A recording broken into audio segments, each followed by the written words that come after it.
Hello, I'm Julian Russell. Welcome to a practice session on generative coaching for participants in a 4-day workshop between the 11th and the 14th of February 2021. We'll be covering the 6-step model, which is at the heart of generative coaching. I hope you enjoy this recording. So it's great to have you here. You know, the 4-day generative coaching course is such a lot of material and such a lot of insight in such a short amount of time. And, you know, they're really packing it in. And I know that Steve likes to run long days coaching. And he, you know, for what seemed like a long sessions for me was short sessions for him.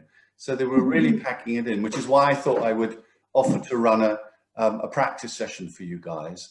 And how many of you have attended generative coaching training before this last weekend?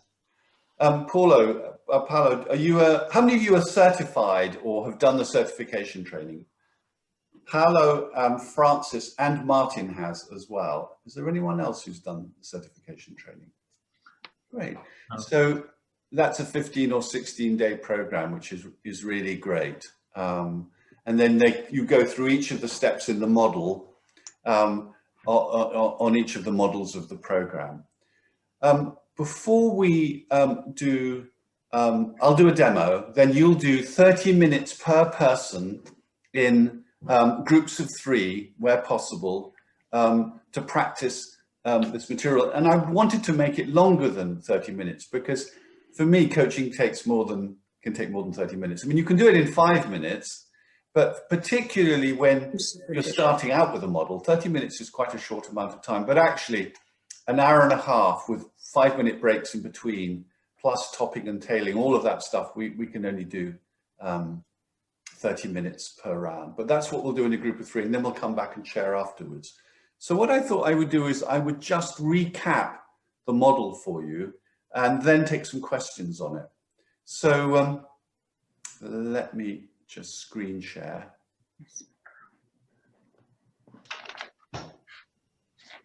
So the first step, as you know, is the generative state. So you open a coach field. So you think about, you can either do it through grounding in your body into a mindfulness state or a meditation state, or you can think about a time when you were really in body-mind connection. Hopefully you all have methods for doing that. And in fact, over a period of time, this is such a crucial step in the whole process that over a period of time, you want to develop quite a range of different ways of getting into a body-mind connected state. And the purpose of being in a body-mind connected state is that if it's emotional difficulty that stops you from achieving your objectives, then you need to have the emotions engaged. And if you're only coaching to the cognitive mind, you're not going to touch the emotions. So that's why generative coaching needs to be somatic. And that's why we use body-mind states to access the somatic self. You know, so body, emotion, mind, and spirit. We can talk about spirit another time. And secondly, when you're in that body-mind connected state, when you're in the state of flow, the positive psychology research shows that you will be more successful, you will communicate better, you will relate better, everything will go better when you're in those states. So a large part of this is about creating a practice where we keep coming back to the generative state or the coach state. And so then, of course, as you know, the second step, which I think is relatively simple, is setting an intention.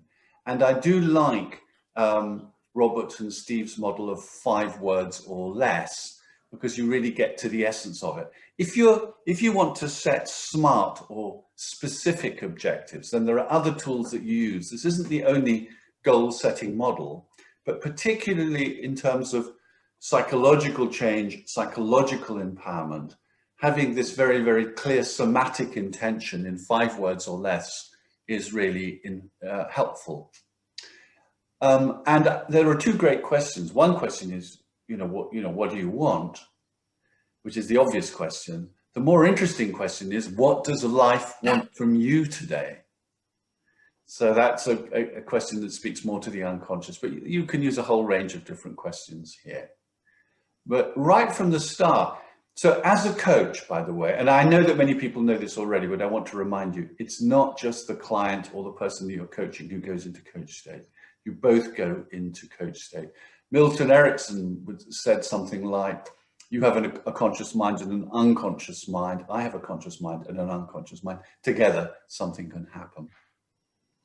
And so then the third step is to, having got your intention, you say, what psychological resources do I need to make this happen? What psychological support do I need to make this happen? So they alternate between the words generative state and resources. You'll hear them use both of those two sets of phrases. So what inner support and what are the different sorts of resources? It could be someone who's a mentor who believes in you, or somebody who has the skill set, or it could be a higher power, or it could be the memory of being in high performance flow. What is it that you need to have in your awareness, in your consciousness, in your unconscious? What you need to have to be aware of that will help you feel confident about taking the actions you need to take to get to success. So it may be remembering your competencies, or it may be remembering the feeling of being believed in, cared about. Being believed in is such an important thing. In large organizations, if the chief executive talks to someone 3 or 4 levels down the organization and says, I know you can do it. I believe in you. If you have a problem, give me a call. That sort of confidence that comes from someone that believes in you is extremely powerful. So you develop the generative state. And so then, as a part of the coaching process, you imagine taking action. They call this taking action, but it's what in NLP they would call future pacing. You imagine with your intention, with your resources, you imagine taking action. And if your inner obstacles haven't popped up already, they will pop up now.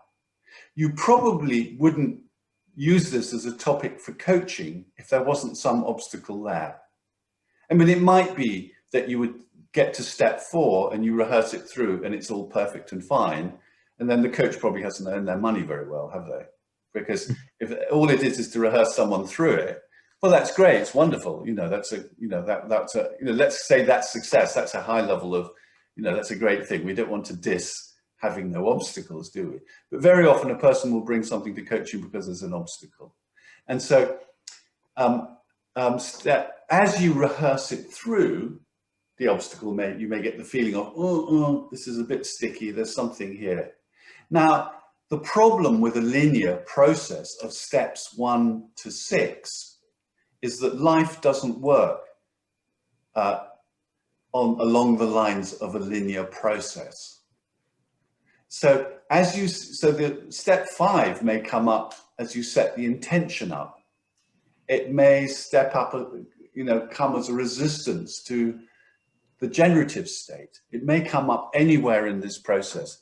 It's beginner stuff to put it in the order of 6 steps. So you just need to be aware. And of course, for those of you particularly, for those of you who are good at reading non-verbal signals, you'll know what I'm talking about. If you're not good at reading non-verbal signals, that's something for you to develop. Because you want to be watching really closely the whole way through. Do they stay in coach state? And when do they lose it? If they lose it, because that's the sign that the inner obstacle has come up. So, but if you're following the formula, you've got the generative state, you've got your intention, you've got your coach state, you imagine yourself doing it. Along the way, something may come up that makes you feel that you can't, there's something getting in the way for you. And then you transform that. And the basic method for transforming that is to find resources that will support you facing that obstacle. So you want more resources than inner obstacles.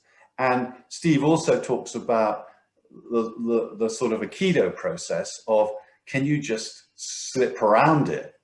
Can you just pat it on the head and say, oh, I can feel you here, but actually I'm going to deal with you on another occasion? Or do you need to transform it? Or do you need to bring love to it? Or do you need to you know, what do you need to bring to it to bring healing to that obstacle? What is it?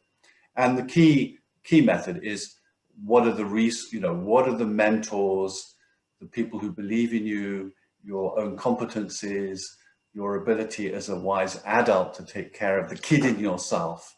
What is it that you need to bring to transform that obstacle, and to see that vulnerability in yourself not as something that's a disadvantage, but to see as the vulnerability as being a form of sensitivity. So there's some sensitivity that you have, which is a part of your mechanism for sensing the world. Your sense, I remember a famous trainer once saying, I'm completely invulnerable to feedback from my audiences. Well, guess what? He stopped being a famous trainer. You want to be vulnerable because that's a part of your mechanism for sensing what's happening around you in the world. So in the end, the ideal is that place in yourself that may be vulnerable.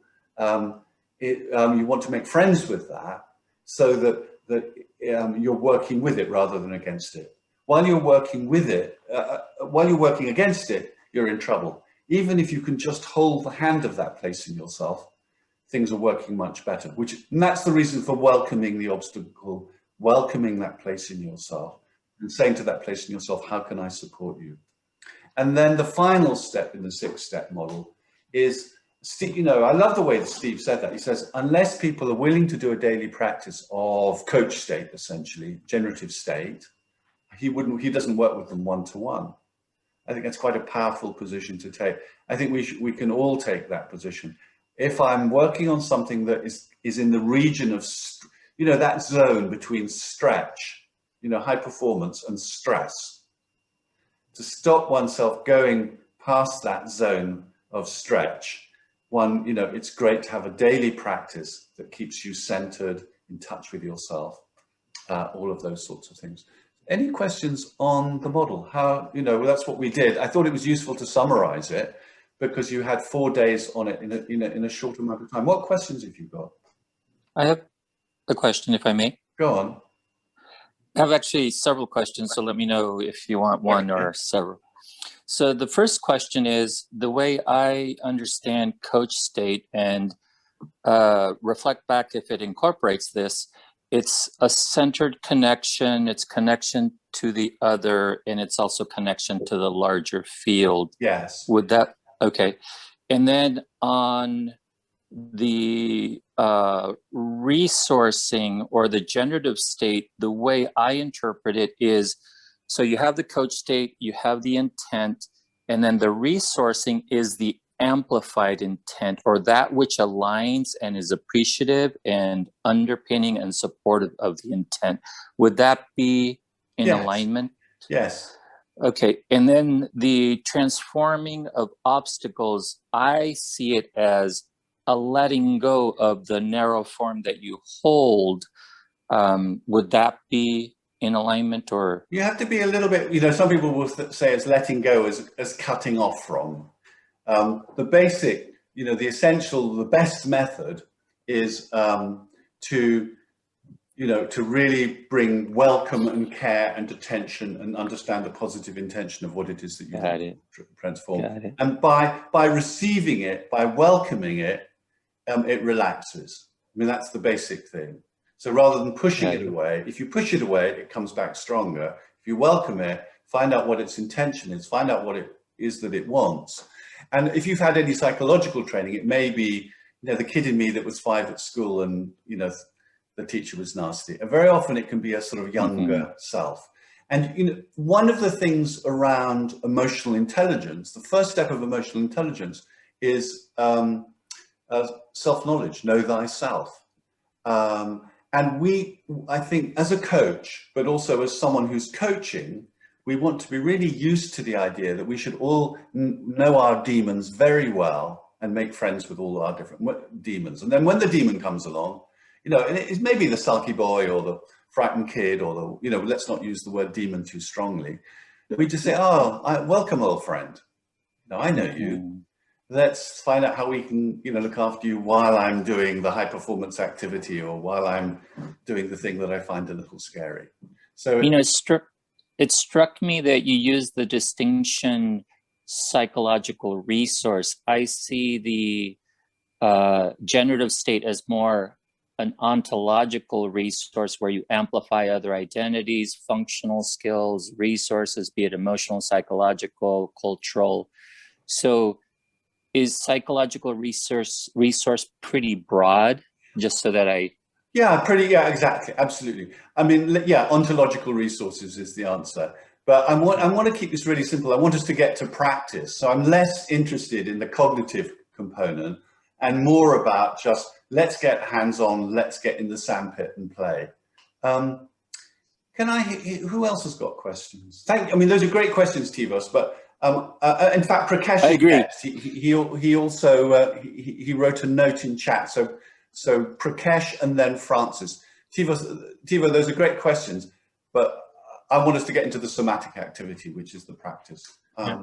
So the question I have is twofold. One is that you mentioned goal setting, use this process for goal setting. And I was just wondering, as you are doing this process, to what extent do you use the traditional NLP techniques, when you're looking at different steps, Okay. like reframing and stuff like that, or do you just ignore it altogether? Okay, how many people here are trained in NLP? Got an NLP practitioner? Quite a few. So someone asked Steve a similar question on the program, and he said, can you use 6-step reframing? And he more or less said no, but I think he was from my point of view, I'm giving you my personal point of view, I think he was doing that because it was a beginner class. Yeah. So the 6 steps are so generic that my view is that you can use any tools you have in support of any one of the steps. Yeah. So that would be my view. You use everything that you've got in your arsenal, use in the support of the step. So that's the first point. The second thing around goal setting is that just because this is a generative coaching model doesn't mean that it teaches you everything that is to be known in the entire universe. Yeah. So you've got everything from strategic planning, 10-year visioning, big vision stuff, 10-year, 3-year, 1 year. So as you get to precision, of course, then you would do what in NLP they call well-formed outcomes. And in business you would call smart steps. There is a time and a place to say what's the measurable evidence for this particular activity. But here, to use the language that Tivo was using, we're doing an ontological process. And so the first step is to get ourselves physically, emotionally, spiritually, if you like, aligned to conduct the activity. And then a later step might be to say, and what's the well-formed outcome? What's the smart objective that will be the business measure of success? So all of that stuff can be used there. But in terms of the generative coaching process, which is this body, emotion, mind, spirit process, it's good to just have that really clear feeling of this is what I want, this is the intention, or this is what's calling me. Yes. Thank you, Prakash. Thank you. Francis was next, I think. Yeah, thank you, Julian. So I understand, the point you made, it's not a linear model, step 1 to 6, it could come in all kinds of ways. Yes. What I'm wondering is, Stephen said, as soon as you set out your intention of what do I want to bring into the world, obstacles come your way right away. So the bit that I'm not 100% clear about is the business of developing a resource state immediately after setting intention and goals, because usually it's the obstacles that you'd like the resource, you'd want the resources for the obstacles, not resources to develop a coach state, if you understand my point. No, so the problem with calling this generative coaching is that we'll have people on the program who are sort of business coaches who don't deal much with and by the way, I don't mean to diss business coaches, because I'm a business coach myself, but you may have people here who are very good at using coaching to help you achieve objectives, and working with the psychological is a bit new. And then you'll have people here who are psychiatrists like Francis, who, I think you're a psychiatrist, Francis, aren't you? Who are really, you know, experienced at dealing with the deep emotional stuff. So the model is trying to cover a whole range of, I was going to say sins, but a whole range of possibilities. And the key point is that it's not a numerically sequenced model. That's the way it gets taught to beginners. That's you, when you first learn to play a piece on the piano, you learn the piece, then later you learn how to jazz improvisation. So the way to think of it is those 6 steps are bullet points rather than numbered. And that you can deal with, as long as, you know, in a session, you deal with them all to the extent to which they need to be dealt with, and that's been a generative session. And you might find in some sessions you deal with one area spend more time on one area than on another. You know, if the obstacle to be transformed is, you know, massive childhood wound, you might spend quite a lot of time on that part of the model. So at the sort of, you know, as we learn the steps, we then spend 5 minutes on each of the steps as a part of learning the process. Does that make sense? That's really helpful, really helpful. Thank you, Julian. Yeah. And in fact, in the creative mind model, which he says he has an extra step, he has 7 steps. Steve has 7 steps in the creative mind model. And the extra step is weaving the resources and what needs to be transformed. So you get the resources, you bring it to what needs to be transformed, then you check back again, you know, or do I need some more resources, or do I need a bit of this, or maybe I need some mother love, let me call in my mother, you know, or maybe I need big mentor love, let me call in my big mentor. So there's a sort of weaving process. So I think, you know, we need to learn these as 6 steps, but once we've learned it as 6 steps, we can do it as 6 elements of a well-formed process. That's how I understand it. I'd like to go to practice pretty quickly, but any other questions that are burning questions that you have? Maxine. Hello. In regard to the resources, in the course of the 4-day weekend, I found myself always, and the people I was matched with, looking for resources that were necessary to fulfill that outcome, that goal, rather than just transform. And from what I gathered in the last conversation, the assumption was that the resources are for the transformation. It's also, what do you need to enrich and bring forth that outcome? Absolutely. And that's what I focused on as primary for me, and it gave me transformation.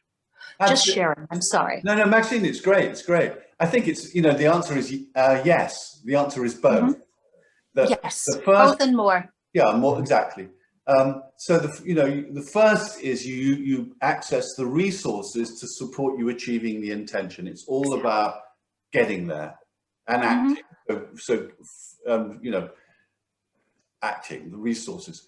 And when you work with the whatever it is that needs to be transformed, the first step is always welcome it.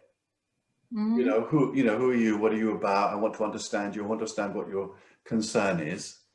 And then there's perhaps a sort of triage step, which is, oh, I really get what's going on and I really need to give you some attention. But actually right now I've got business to do and I'm going to do it. So I'm going to hold your hand while I go off and do it. So a sort of aikido sidestepping of the thing that you then come back and do psychological or spiritual work on. Or as you work with it, you realize this is going to get in the way unless I deal with it. So now what resources do I need to do to access to help me transform this, or be friends with this, or mentor this? It could be like, so the school, I do quite like the parent, the wounded child sort of type of model, and that you find the best parent in you and you go and say, I really get you fell over in the schoolyard and you bumped your knee and, it really hurts, doesn't it? And you do some pacing of that. And then after a while, the kid says, I want to go and play now. So, what is it you need to bring to that place in yourself so that place in you can support you in whatever activity. And we're talking, you know, we're talking about, you know, if we explore this one topic, we could take 3 years on it or more. In my case, I was working on receiving easily and effortlessly instead of pushing it away, which is typical of me. That's, yeah, great. And what I did was go back to 3 different reference experiences where I was receiving completely and eagerly. Yeah. And it was dazzling. And those, especially the first one with the Dalai Lama, completely transformed the difficulties before we even got to looking at them somatically. Great. Beautiful. And it is very useful to go back and remember times when you were already doing what you're attempting to do more of. Very, so, yeah, very, very useful to go back and remember times when you were already doing what it is that you were seeking to do next. Any other questions before we get into doing to practicing? Great. Oh, Barbara.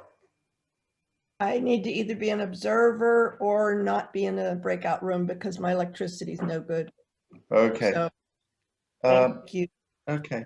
So it's going to be an exercise of 1 hour and 40 minutes from soon.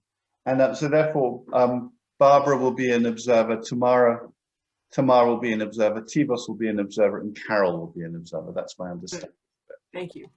Great. Let me just screen share with you my exercise. Oh, can you read that okay? Exercise instructions. I could have made it slightly larger. Let me just see if I can do that. Oh, good. This is so cool. I know, isn't it? The technology is great, isn't it? So basically you've got 30 minutes to do the coaching in a group of 3. And then you've got a 5-minute break, which you can either take as a break or, you know, if you're running late, you can use it. But you've got a 5-minute break between the 2 rounds. And at the end of the 3rd round, before we come back, there'll be a little 5-minute break. And so what's the role of the 3rd person? It's there are sort of 2 reasons for me. One is that you learn a lot from watching someone else do it, you know, so that's a really key part of the process.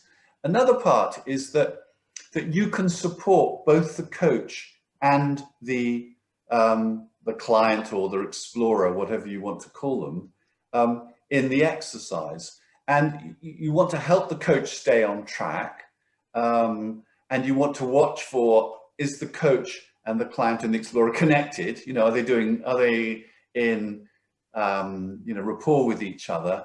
Are they in resonance with each other? And sort of support either one of them if they're not. You know, sometimes in the worst case scenario, you know, 2 people just for whatever reason it is, they just don't get on, even if you're really experienced. So just occasionally, you know, you might swap the coach. But basically, you're there to support the coach and to support the client going through the process well. It's important to remember, you know, Steve and Robert didn't say things like, don't put words in your client's mouth, you know, try and use their words rather than your words.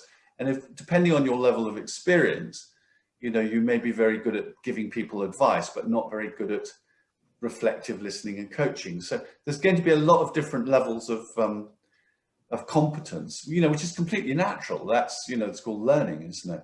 So the role of the coach is to support the other 2 in the process. One of the reasons why I like to do the groups of 3 is that if I'm in a training room, I can go around and listen into the group. And then if it's not quite working, I can intervene, but it's much harder to do that in breakout rooms. So I think that's what's so important about the group of 3. At the end, if there's, you know, if there's time, it would be great for the observer to give 3 pieces of feedback to 4 pieces of feedback to the coach. 3 things that worked well and 1 thing they could do better next time, but much better to focus on what it is that they could do well. In the pairs, it'll be 45 minutes per round. Any questions before we go into the exercise? Yes. Great, Martin. I have one question. If there's anybody German speaking interested to work with me. I would like to work in German, but if not, it's okay in English. Carolyn has waved her hand. Is there a third person who's willing to work in German? Akim, are you happy to work in German? Great, fantastic. So I'll make sure, it'll take me a minute to organize this. So we've got, happens because it's body-centered as well. And I was really impressed with how body-centered this type of therapy is. And, Right. and it's also very permissive. It doesn't tell the client, it gives the client options, it's permissive. I just like a lot of things about what you're doing. great. No, that's a great thing about the generative work. It's state-based. So it's all about working with the state. If you get the state right, all the sort of actions and behaviors will come. If you don't know how to do it, if you've got a good state, you'll go and learn how to do it, or you'll get support doing it, or whatever. So yeah. One of the things you call me is called loving presence, and it is sort of developing that kind of state in the therapist. And so I don't know, it's just fascinating to see how all these pieces fit together. So thank you. I think, I mean, hopefully all the good stuff has many of the same components because it's the stuff that works. One of the ways that I know that there is wisdom is when you see the same approach in multiple different methodologies. So yeah, it's great. What did you get from the exercise? What did you get from it? Me? No, everybody. I'm just talking to everybody. No, it's I had a great experience.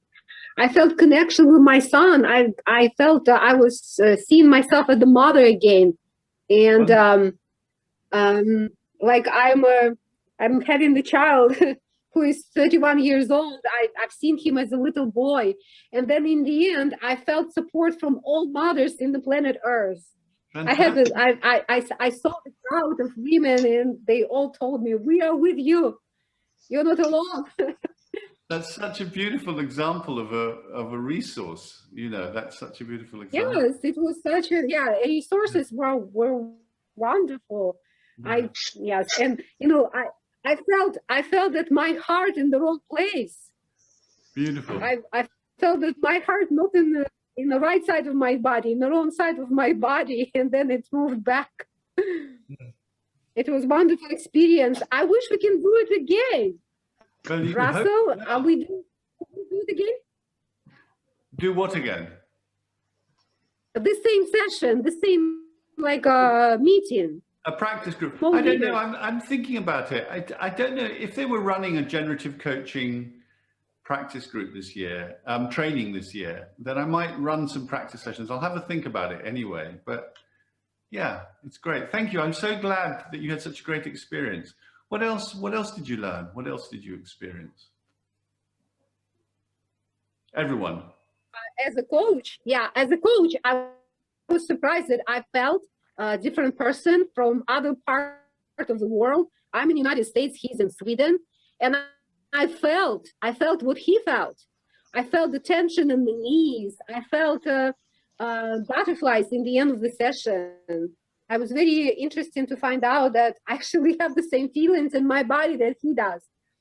Well, it's so beautiful that the human nervous system is so amazing because even through the internet, even through Zoom, our mirror neurons work and we can feel what's happening in each other. It's the most amazing thing about doing these type of Zoom sessions. So, what else did you get, either as a coach or as a participant? I think, sorry, Julian, it's Prakash here. Hi, Prakash. Yeah, just say that we covered so much in the 4 days, right? Yes. That I had very difficulty remembering, all the nuances of what Robert and Stephen were doing. So I just had to, just go through the process and hope for the best, Sounds perfect. Yeah, I may have missed a few things, but here and there.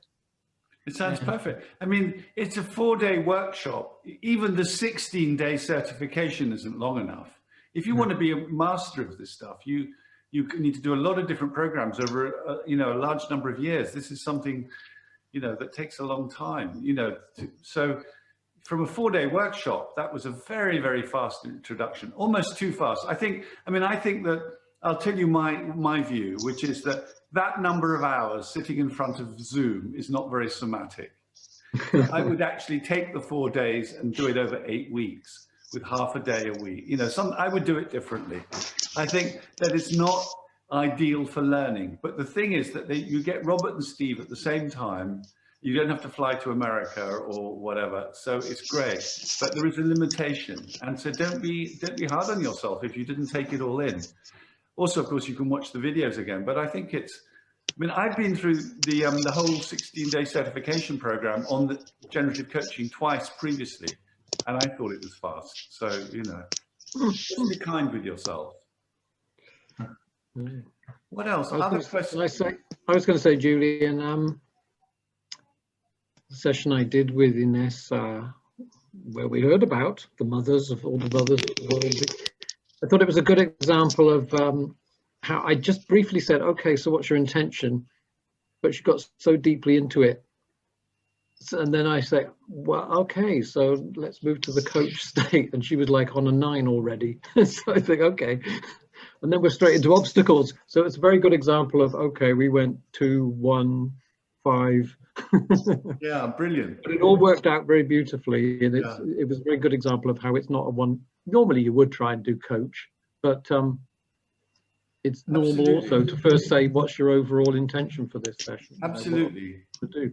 And if they get that deeply into it, you know, then okay. There's a careful balance between following a process and doing it correctly and following the client. And you know, if the client wants to spend the whole session in sort of unresourceful state, you know, disempowered state, you may have gone too far in the direction of the client. But if you're dominating the process with your, you know, your script, and you're not following the client, that's not correct either. So there's a balance in between. Yeah. So yeah. But it's useful to have those points, like you say, or they said in the session. You know, I'm thinking, okay, Inessa seems to have reached she seems really happy with where it is, but we haven't done the take action steps. So let's just ask. So it's like the points remind you, what have we not quite, what needs to come up now? So that's useful. I mean, I don't know what sort of coaching you do, but when I do coaching, it's multi-session. So I'm not trying to do it all in a single session. And if there's something that I miss in one session, I may make notes about it and see if I can't steer it in that direction for the second session. It's not, there's a sort of ideal of doing a complete piece of work in a single session, but in real life, that doesn't always happen, you know, so. You know, I think these are guidelines and things to practice and, you know, work with rather than strict rules. Yeah. Oh, absolutely. Yeah. I do think it's helpful to have at least one little question at the end. Okay, so what's the next step? If you haven't got around to action steps, we've got to ground it in some little way. You know, what are you going to do now in the world? But yeah. What else? Who else has got comments, learnings? And again, it's great to have cameras on if you can have cameras on, because it creates the culture of connection if we have our cameras on. Other comments, questions, experiences? Maxine? Yeah, Maxine. I had a tremendous time with Paul, who was one of the easiest people to coach that I've ever had, while first insisting that he didn't know what to do. Liar. He was brilliant, but his goal was one that's universal for all of us, to experience love. And instead of waiting until we got to, as I often do, till we got to the conflict, to the blockage, to the whatever you care to call the state that would come up to prevent him from having it. He went so thoroughly into 3 distinct different memories of distinct different loves. The embrace of a girlfriend, universal love, and being rocked in healing love by a parent, by a mother. What a dazzling consciousness. And I got to play second position and smack my lips throughout because I tasted it all. And then I had the great good fortune of having Barbara as our wing person, who is bloody amazing.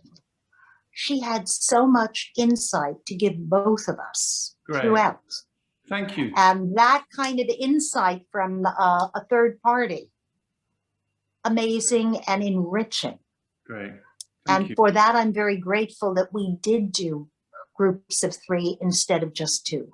Great. Thank you, thank you, thank you, Julian. Great, sure. I just want to go back on your point about love. I mean, I do think, just to oversimplify things, that the love is the healing power. You can bring it to bring love and kindness and tenderness to any part of yourself. And it can be, the love of a friend or a mentor or a teacher. Mm-hmm. It can also be, some sort of higher power type of love. I just think there are people in the therapy world who,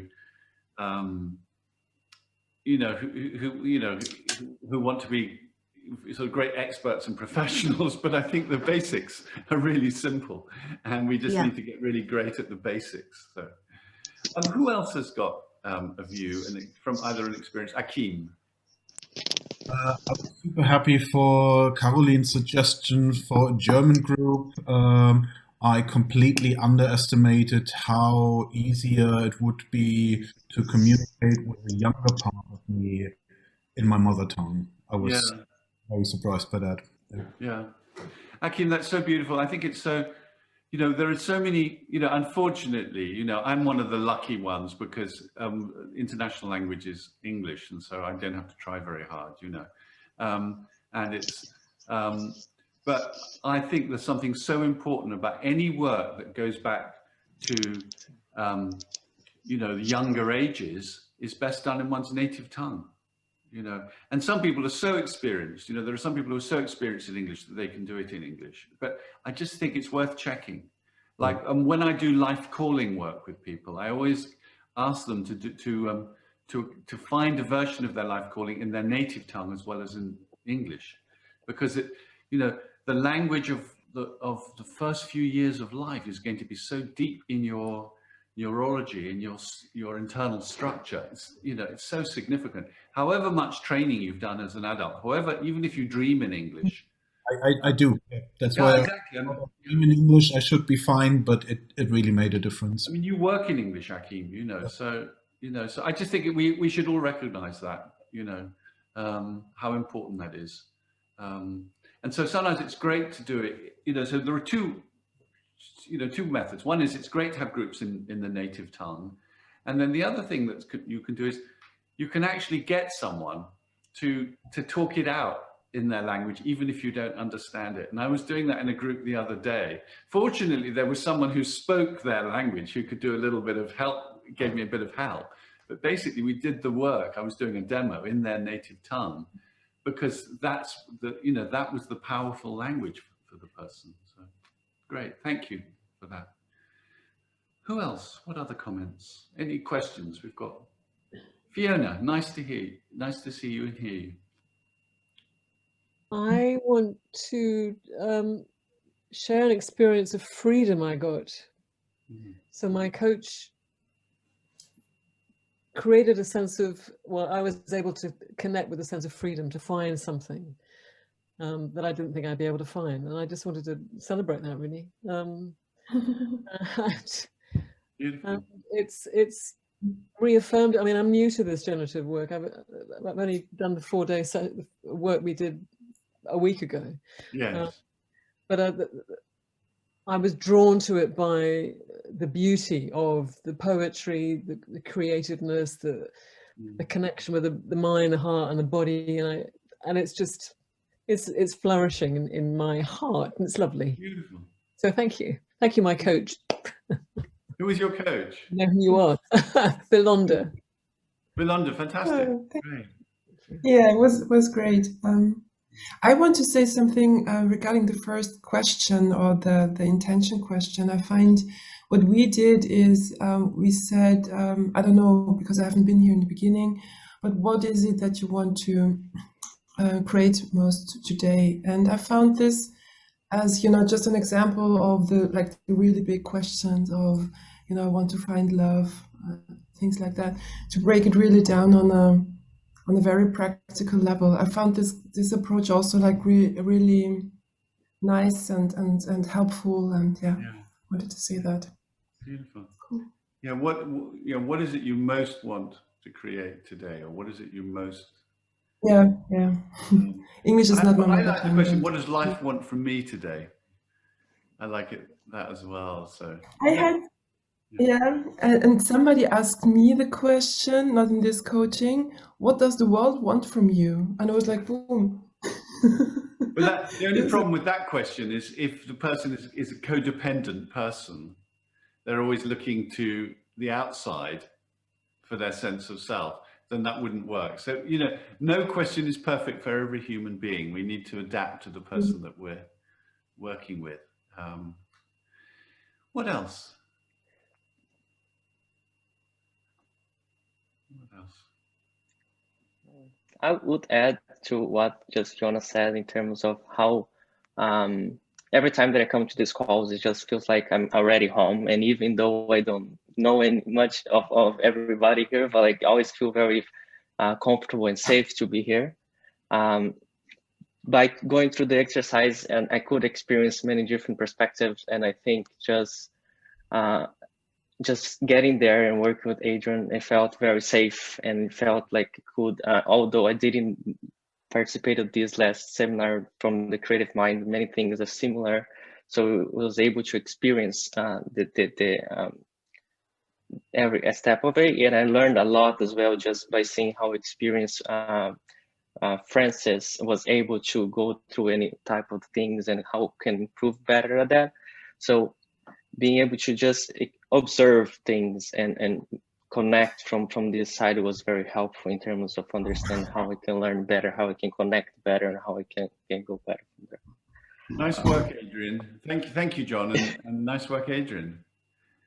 The heart of the practitioner, of the coach, is, the coach state of the coach is crucial to the process.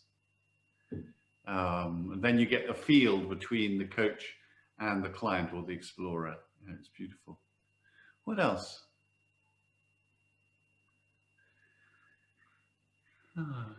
Maybe we're done. Maybe we're almost done. Julian? What I like to do is, in closing, is to have everybody say 2 or 3 words about how they're feeling. I like that. Then you get to hear all the voices of, because it's, so you hear from the people who are quiet, not just from the people who speak up. So I'd love to do that.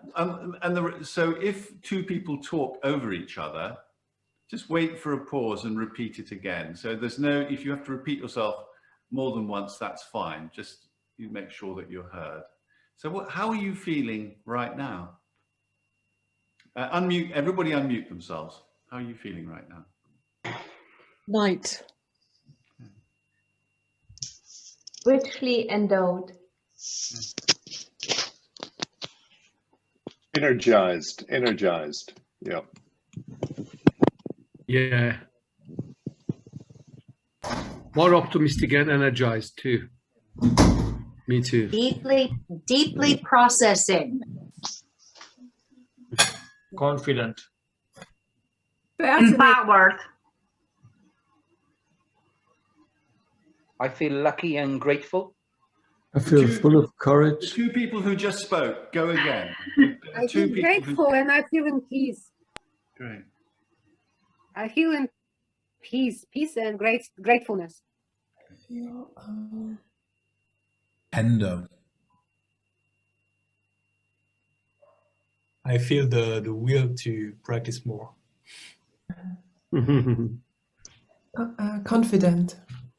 More confident. Yeah, I feel very positive. Very positive.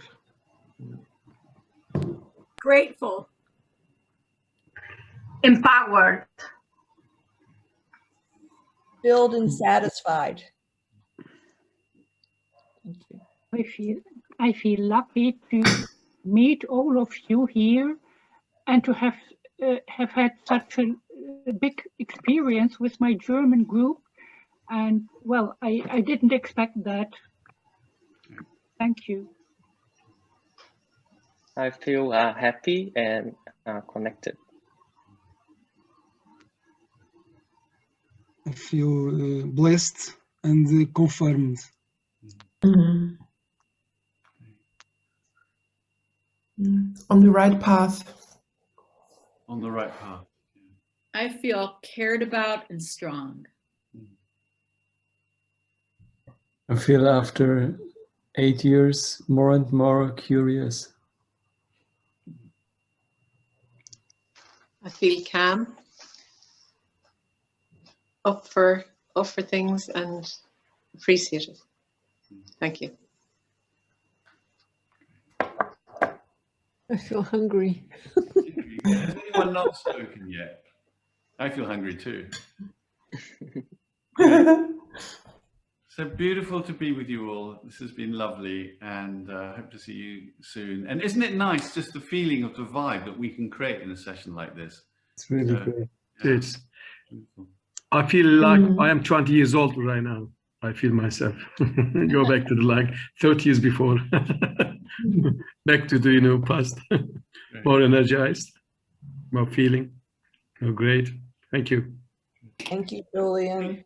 Thank you, Julian. Thank you, Julian. I'm very grateful to much. Julian and to everybody that participated in this field mind, this group mind. We did it together. Yes. Bravo. Bravo. Thank you very much. See you soon. See you all soon. Thank you. Bye. Bye. Bye-bye. Take care.